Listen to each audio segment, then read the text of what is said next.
What's up, guys? The Matt Method. We're back at it again with another video. Today we're going to be talking about something that I find intriguing. As as are most of my monologues, I find them pretty intriguing and interesting. Anyway, check the wrist out. We the bust down, brother. Check the rollies out. Anyway, there is a thing, a problem, a plague on social media right now that's essentially telling young men to just buy a car they can't afford and buy that penthouse in Miami, even though it's gonna set you back, and how putting yourself in debt is how you make more money.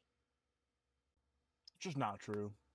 I think this is a misconstrued point from Robert Kiyosaki's Rich Dad Poor Dad, where he says that debt is helpful. While there are some questionable takes in the book, I mean, this is where everyone's getting this idea from that you have to put yourself into crippling debt just because to motivate you to work harder and therefore make you more money. Just not how that works, you know. So it brought up this idea in my head that there's a difference between risk and sacrifice, and the two are not the same thing.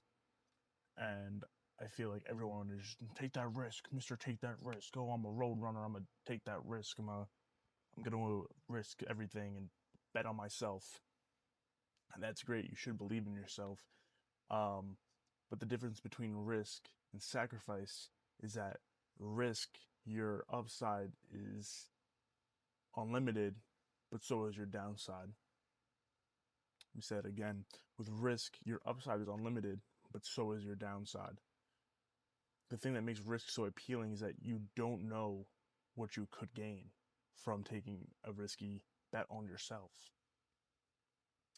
You know, like being risky in not money terms would be like, I don't know, signing up for a 5K and you've never ran a day in your life. Like, yeah, you could feel great after you could run a 5K, or because you have no idea how to run and you have no training in running 5Ks, you could really hurt yourself and really put yourself in a really bad situation. So, whereas sacrifice, you're giving up something you know what you're giving up, and you know what kind of effects it's going to have, but you know that's not as exciting. It's not exciting to sacrifice something. It's more exciting to go all in and put put the house on black. You know that's what gets your mind going, because you're all little dopamine addicted freaking gremlins. Alright, dopamine. Nah, I need dopamine. Give me my phone so I can scroll. Ah, I can't sit with my own thoughts for 25 minutes. Give me a phone. Here, here. All right, anyway.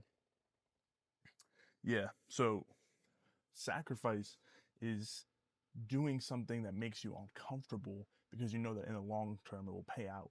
But in the short term, it's very uncomfortable. It puts you into a position where you're not used to it. It removes you from that homeostasis. You know, so if the risk is running a 5K with zero training, sacrifice is waking up early, 5 a.m. every day before you go to work, and training to run a 5K. That's what sacrifice is. Sacrifice is making sure that you're not overindulging in food because you need to be a certain weight class next time you compete.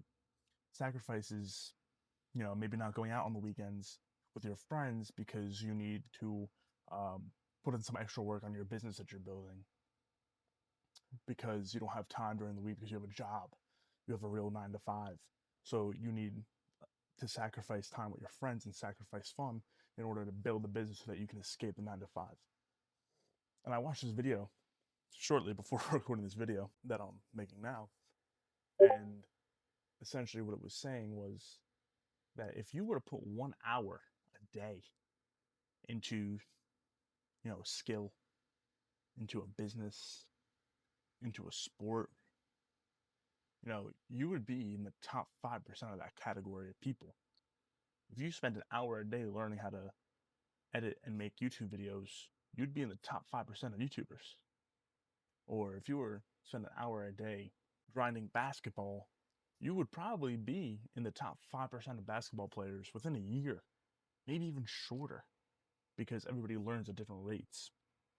So if you're a super quick learner and you're putting an hour a day into something, that's a sacrifice. The sacrifice is just 1 hour.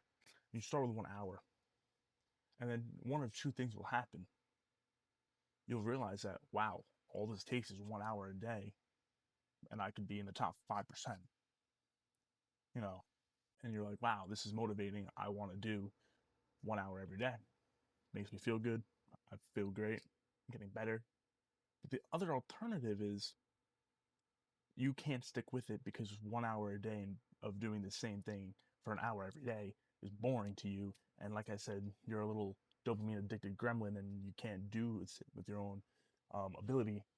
You can't sit alone for an hour without having something to stimulate you. And what you're doing is just boring to you because you no longer get excited to do it because you've already done X amount of days, an hour a day. But I think the point I'm trying to make is that risk is enticing because it kind of gets the dopamine chemical going. Because what is dopamine? Dopamine's not your happy chemical. Dopamine is the thrill of possibilities.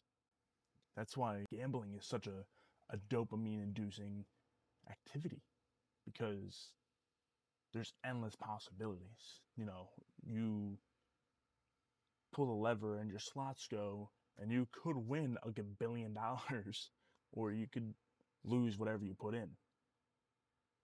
And let's think about this for a second.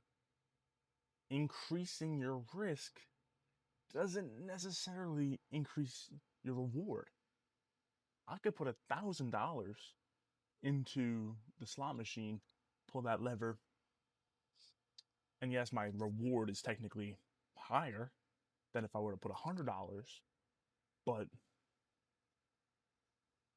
what would it cost me if I lose every single spin? Take 5 spins at $1,000 a spin, you're at 5,000. You win one hand, double your money. You're down $3,000 still. Does this make sense? Is it clocking to you? Are you clocking it? So let me give you another example. You buy a car that you can't afford, right? You have a $1,200 a month payment, right? Now you're feeling motivated because you got to pay for this car, and you're working more hours. You're picking up more business.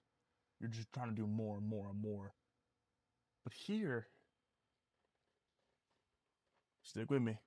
This is a monumental concept, even in the stock market, called the law of large losses. And essentially, what that law states is that when you experience a loss in your portfolio, you now require more profit to get back to where you were. Um, I'll find a picture and I'll put on the video for you guys. But I believe it was somewhere along the lines of if you lose 10% of your portfolio, you now need 12% of your portfolio to be back just to where you were before you lost that 10%. So back to my car example, now you need to make $1,200 a month just to pay your car, and that doesn't even include gas, maintenance for your car, and then everything else in your existence that you have to pay for. So it begs the question, did increasing your risk really increase your reward? Or now you just breaking even every day you wake up and go to work because you got to pay for a car that you couldn't afford in the first place? So this is the main point of this picture that I'm trying to paint for you, is that risk and sacrifice are two different things. And it's being portrayed to you as a consumer that the way to get ahead in life is to take more risk, take more risk, take more risk. But if you're taking more risk, yes, you're increasing your reward, but really, where does it bottom out? There's not an instance in the world that cares about what you spent, because one way or another, they're going to get it, if that makes sense. You could have a nice, shiny Amex Gold card, and you could spend, there's no limit on those. There is, but it's very, very high. And You could just keep digging that hole. And guess what? Amex don't care that you're spending money you don't have. They're just gonna keep charging you interest, and your hole just keeps getting bigger and bigger. And then you wake up one day and you're like, "Oh, I should probably stop spending money on this Amex card. I can't afford it. I can't afford my payment this month." But guess what? You're still digging that hole because Amex don't care about your risk and they don't care about your reward. They're just gonna dig your hole deeper and deeper and deeper. That's what's gonna happen with every form of risk if it's not put in check. You know, if you're not keeping track of what you're spending, you're just going to keep spending. You're going to keep digging yourself a bigger hole. And now the law of large numbers tells us. I mean, I'm sorry. The law of large losses tells us that you now need more return just to get back to where you were. Spent $7,000 on an Amex card. Now you need 7,000 and then some just to get back to where you were because that interest compounded against you. All right. So just some food for thought. I don't want to keep this video dragging on because I'm starting to feel like I'm repeating myself. But those are my thoughts for today. Ciao, ciao.